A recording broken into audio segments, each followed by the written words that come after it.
Party जो आपकी जो है उसका क्या चल रहेगा इन लोगों के साथ में अगर ये एनडीए का जो है? भाई देखिए, फिलहाल तो लोक जनशक्ति पार्टी रामविलास ना 3 में ना 13 में हम लोग एकला चलो की रणनीति पर अभी हम लोग काम कर रहे हैं। पिछला विधानसभा का चुनाव 2020 का भी हम लोगों ने अकेले ही लड़ा और एमएलसी की जो 24 सीटों पर चुनाव हो रहे हैं उसमें से भी अधिकांश सीटों पर अकेले ही लोक जनशक्ति पार्टी रामविलास ने प्रत्याशी उतारने का फैसला लिया है। बात आपकी सही है कि राजनीतिक गलियारों में इस बात की चर्चा जरूर है कि 10 मार्च के परिणामों के बाद रिजल्ट भले उत्तर प्रदेश और बाकी के राज्यों में आएंगे पर उसका असर जानकार कहते हैं कि बिहार की राजनीति पर भी पड़ेगा। बहरहाल उसका क्या असर पड़ता है, नहीं असर पड़ता है, ये आने वाला समय बताएगा। इस बात को मैं ज़रूर मानता हूँ कि बिहार में मध्यवर्ती चुनाव ज़रूर होंगे और इस बात को मैं आज से ही नहीं, जब 10 नवंबर 2020 को जब परिणाम आए थे बिहार विधानसभा चुनाव के, मैंने 11 नवंबर को इस बात की मैंने घोषणा बोल दीजिए या मैंने इस बात को मैंने कहा था कि भाई बहुत जल्द बिहार में मध्यवर्ती चुनाव होंगे। और जो टकराव देखने को मिल रहा है एनडीए के प्रमुख घटक दलों के बीच में, भाजपा हो या जनता दल यूनाइटेड हो, ये अपने में दर्शाता है कि विरोधाभास है विभिन्न नीतियों को लेकर गठबंधन के साथियों में। और हमारे मुख्यमंत्री जी की महत्वाकांक्षाएं बहुत हैं, वो देश के प्रधानमंत्री से लेकर देश के राष्ट्रपति तक सब वो बनना चाहते हैं। तो ऐसे में कहीं ना कहीं बिहार पे उनका ध्यान पहले ही बहुत कम था और अब और ज़्यादा कम हो गया जब से व्यक्तिगत महत्वाकांक्षाएं बढ़ गई हैं। तो यकीनन इन तमाम परिस्थितियों को मद्देनजर रखते हुए बिहार में मध्यवर्ती चुनाव होंगे। 10 मार्च के बाद मैं भी मानता हूँ कि बिहार में एक बड़ा राजनीतिक फेरबदल होने जा रहा है। उसमें आपकी पार्टी का क्या भूमिका रहेगी? मेरी कोई भूमिका नहीं, मैंने जैसा कहा। किसके साथ जाएंगे अगर जाना होगा तो किस पार्टी के भाई साथ? वो चुनाव के वक्त हम लोग फैसला लेंगे।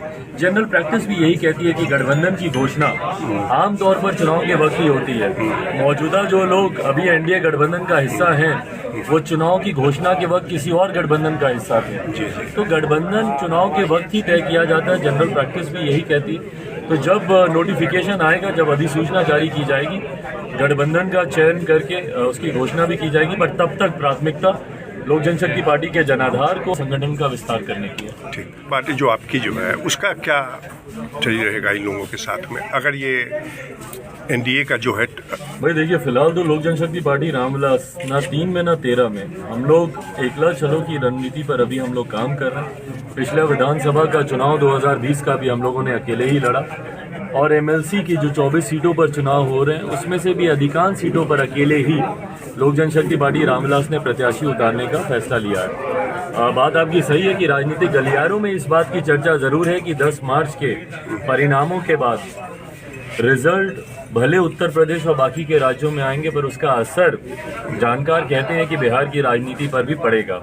बहरहाल उसका क्या असर पड़ता है, नहीं असर पड़ता है, ये आने वाला समय बताएगा। इस बात को मैं ज़रूर मानता हूँ कि बिहार में मध्यवर्ती चुनाव ज़रूर होंगे और इस बात को मैं आज से ही नहीं, जब 10 नवंबर 2020 को जब परिणाम आए थे बिहार विधानसभा चुनाव के, मैंने 11 नवंबर को इस बात की मैंने घोषणा बोल दीजिए या मैंने इस बात को मैंने कहा था कि भाई बहुत जल्द बिहार में मध्यवर्ती चुनाव होंगे। और जो टकराव देखने को मिल रहा है एनडीए के प्रमुख घटक दलों के बीच में, भाजपा हो या जनता दल यूनाइटेड हो, ये अपने में दर्शाता है कि विरोधाभास है विभिन्न नीतियों को लेकर गठबंधन के साथियों में। और हमारे मुख्यमंत्री जी की महत्वाकांक्षाएं बहुत हैं, वो देश के प्रधानमंत्री से लेकर देश के राष्ट्रपति तक सब वो बनना चाहते हैं। तो ऐसे में कहीं ना कहीं बिहार पे उनका ध्यान पहले ही बहुत कम था और अब और ज़्यादा कम हो गया जब से व्यक्तिगत महत्वाकांक्षाएं बढ़ गई हैं। तो यकीनन इन तमाम परिस्थितियों को मद्देनजर रखते हुए बिहार में मध्यवर्ती चुनाव होंगे। 10 मार्च के बाद मैं भी मानता हूँ कि बिहार में एक बड़ा राजनीतिक फेरबदल होने जा रहा है। उसमें आपकी पार्टी का क्या भूमिका रहेगी? मेरी कोई भूमिका नहीं, मैंने जैसा कहा। किसके साथ जाएंगे अगर जाना होगा तो किस पार्टी के भाई साथ? वो चुनाव के वक्त हम लोग फैसला लेंगे।